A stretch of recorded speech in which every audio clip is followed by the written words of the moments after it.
Che meraviglia. Beh, Angelo, siamo arrivati alla prima sfornata della notte. Questa è la prima sfornata. I primi Che clienti spettacolo.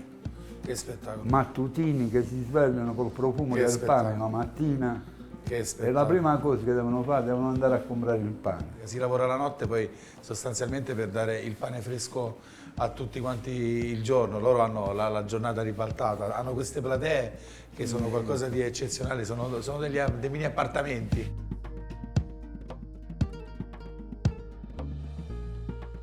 Buongiorno, sono Vitantonio Lombardo, chef e patron del Vitantonio Lombardo ristorante di Matera. Stamattina, a cavallo tra il giorno e la notte, ci troviamo qua con il maestro Angelo Sacco al forno Perrone e impareremo a fare il pane con lui. Quindi Angelo, oggi mi permetti di essere tuo allievo e a insegnarci a tutti noi come fare il pane? Come no?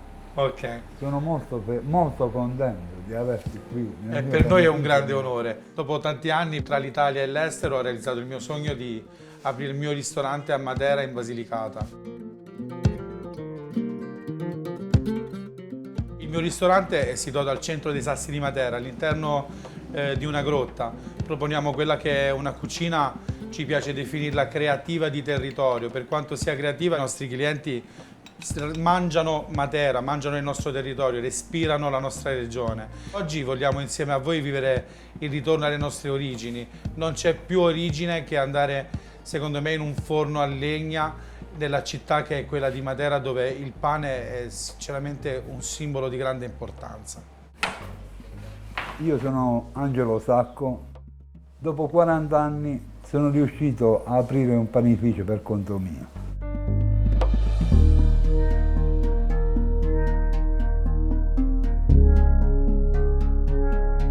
Mi raccontava Angelo in una delle sue notti lavorative, che è una cosa fantastica, che all'inizio in realtà i forni nascevano solo come cottura del pane.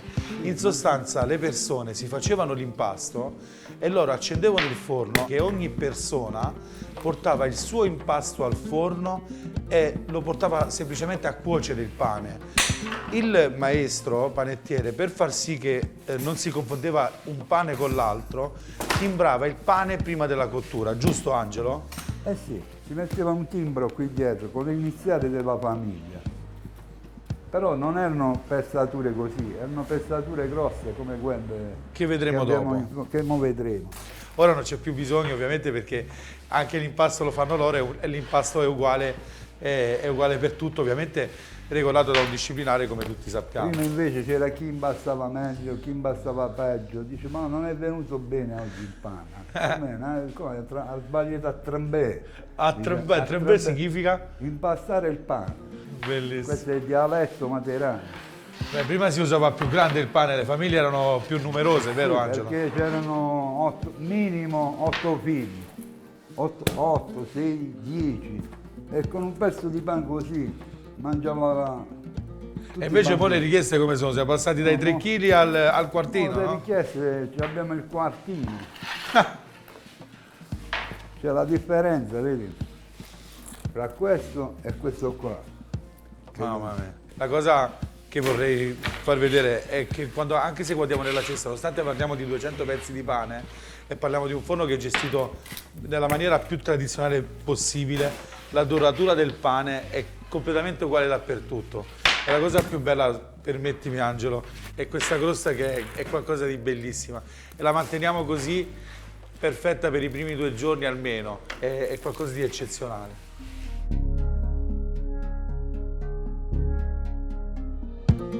Ora che faremo Angelo? Andiamo a rinfrescare il lievito madre. Mamma mia. Senti il profumo, l'acidità. Certo. Quindi il rinfresco serve proprio a questo- smorzare questa acidità, Perché no? è troppo forte adesso. Certo. Andando a imbastare il pane non viene come deve venire. Allora devi ridurre quell'acidità. Andiamo ad aggiungere 15-20 kg di farina su questo.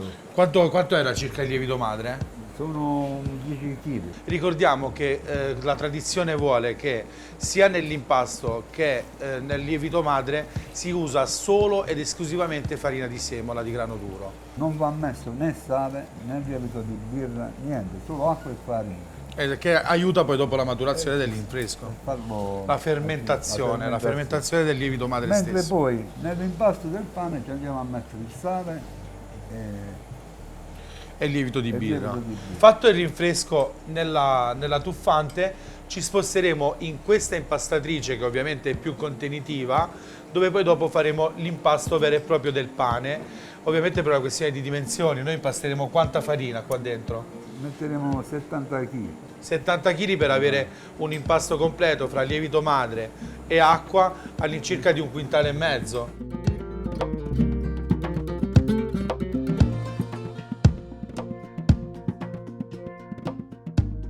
Ora fammi fare la mia parte. È ovvio che nonostante questi grandi quantitativi la tua abilità sta nel gestire l'impasto in maniera tra virgolette ad occhio, ma parliamo di percentuale di acqua. Quanta acqua ci mettiamo noi? Il 70%, 20% di lievito madre. 20% di lievito madre, 70% di acqua, e quanto sale a chilo mettiamo? Ci mettiamo 25 ai 30 grammi. Ok, questo Esatto. dipende un po' anche dal gusto che poi dopo vuoi dare al pane, Sì. e dipende anche Ma da... non di più di 30 grammi. Quindi ora stai aggiungendo il lievito madre. Appena partito l'impasto, ricordiamo c'è una parte di acqua, tutta la farina e il lievito madre, e l'impastatrice sta girando per i primi 20 minuti in maniera molto lenta. Ok, ora stai aggiungendo l'altra acqua, giusto? Per arrivare poi dopo alla consistenza dell'impasto. No, ma l'acqua la aggiungo un po' alla volta, non Certo. tutta una volta. Adesso insieme all'acqua ci vado ad aggiungere il lievito di birra. Potete farlo anche senza il lievito di birra. Ci sono due componenti che cambiano: il tempo di maturazione e lo sviluppo dell'alveolatura del pane. Essendo solo farina di semola, il lievito di birra vi aiuta a fare qualche bolla in più se vi piace più alveolato. Adesso vado ad aggiungere il sale. Ok. E ricordiamo che dai 27, in questo caso quanto sale pesato? 1,5 kg. 1,5 kg. E quanta farina era Su qua? 60 kg. Vi faccio notare, E ci vado ad aggiungere l'acqua adesso. sì, Che vi a sciogliere il sale. sciogliere il sale. Un altro passaggio che andremo a notare è che l'impasto viene lavorato per i primi 20 minuti a una velocità bassa e gli ultimi 5 minuti a una velocità più alta, al fine che l'impasto diventi praticamente più liscio, più bello, più gonfio. Diventerà come una sega. Esatto. E l'impasto è pronto. Aspetta. Quindi ora lo farei riposare 30 minuti qua dentro, no? Per 30 minuti così come Per sta. farlo spuntare, per farlo alzare. Bellissimo, Poi andiamo bellissimo, a fare la pezzatura. bellissimo. Bellissimo. Guardate che bello. Come sempre. Ricordiamoci che ha un'idratazione al 70% e rimane comunque talmente bello asciutto e elastico allo stesso tempo. Ora dobbiamo solo aspettare che cresce.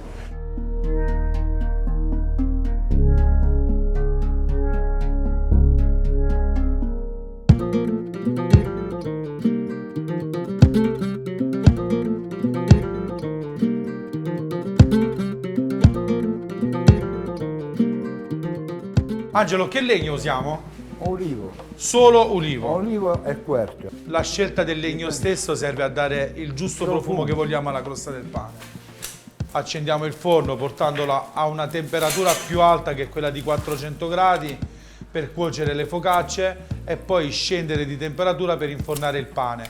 Inforneremo il pane all'incirca a 340-350 gradi a sportello aperto, aspettiamo che si alza, quindi si gonfia, fa un colore uniforme la crosta, si chiude lo sportello e poi dopo verrà cotto per circa un'ora e mezza al fine che abbia la stessa cottura da in fondo ad avanti. La temperatura del forno andrà calando fino ad arrivare a circa 180-170 gradi.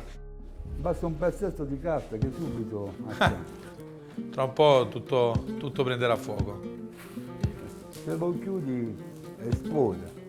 Sì, anche perché poi non Crea c'ha combustione. ossigeno. O si spegne o scoppia il coperto. I due dove sono. Se si spegne sei fortunato, altrimenti salta il coperto. Ora è passato un'ora e mezza circa da quando ha fatto l'impasto, lo sta togliendo dalla macchina, lo stende sul banco e si sta preparando Angelo e Luca per fare la pezzatura delle forme delle panelle che vanno da mezzo chilo a 1 kg, 2 kg, 3 kg, addirittura fino a 20 kg, secondo poi dopo come vengono prenotate le panelle di pane. Quindi partiamo con che pezzatura? Da chilo. Ok. Che è il primo perché non ci abbiamo da fare pezzature grosse, le abbiamo fatte prima. Ok. Adesso dobbiamo fare solo da chilo e da mezzo chilo. Lui parte dalle pezzature più grosse perché sono le prime che infornerà, per una questione di cottura e di gestione di temperatura dal forno. È bellissimo notare anche la bilancia che si usa, no? Loro usano questo tipo di bilancia del quale da una parte cambiano i pesi o addirittura si fanno delle pagnotte del peso che gli serve per poi dopo pesare la pezzatura del pane. Il peso che mette in più Angelo sarebbe il calo peso che abbiamo in cottura, l'acqua che evapora. Al fine che poi quando va a vendere il pane si trova esattamente 1 chilo. O mezzo chilo nel caso della panella da mezzo chilo, ovviamente. Esatto, così. La tradizione vince in tutti i sensi.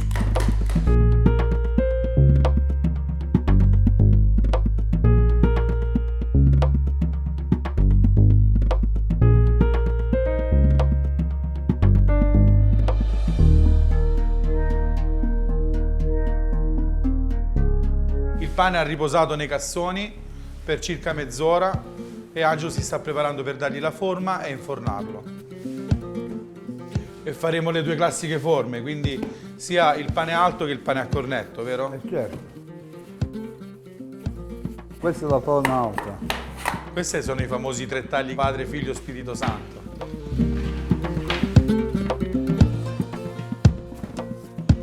Quindi si chiudeva il pane da ambo i lati e poi col Questo è il gomito cornetto. si faceva la piegatura centrale. In ultimo i famosi 3 tagli. Si divide in pane alto e il cornetto, quello che dicevamo prima, quindi un pane con Questo è più liscio, crosta o meno crosta, senza taglio. più mollica, meno mollica. Questo invece è il cornetto.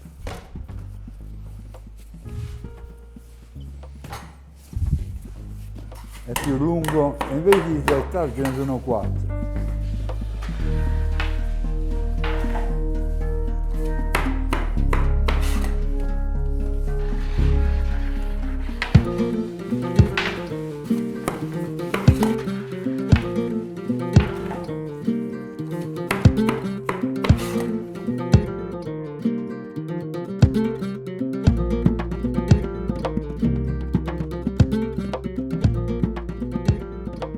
Beh, ora penso che è arrivato il momento di vedere come è venuto il pane. Allora, controlliamo, maestro. Secondo me è venuto buonissimo. Allora, a Io te. quando andavo a comprare, quando ero piccolo, prima che arrivavo a casa facevo così, Bello, gli rompevo un pezzo bello. e me lo mangiavo strada a strada. Ma posso? Assaggio. Mamma mia, che bello. Bene, Croccante. una meraviglia, una meraviglia. Questa è la panella da 3 kg, Questa è vero? la panella da 3 kg. Che poesia. Il pane riempie una casa. Che meraviglia. Che meraviglia. Un panettone.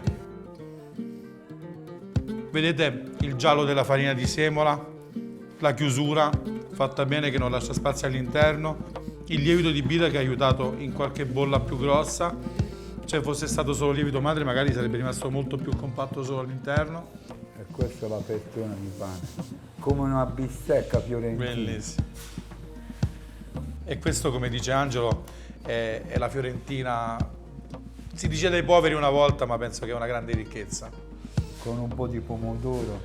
Pomodoro, Oppure olio, olio solamente. Fantastico. Olio extravergine fatto in Fantastico. casa. fantastico. O con acqua e zucchero.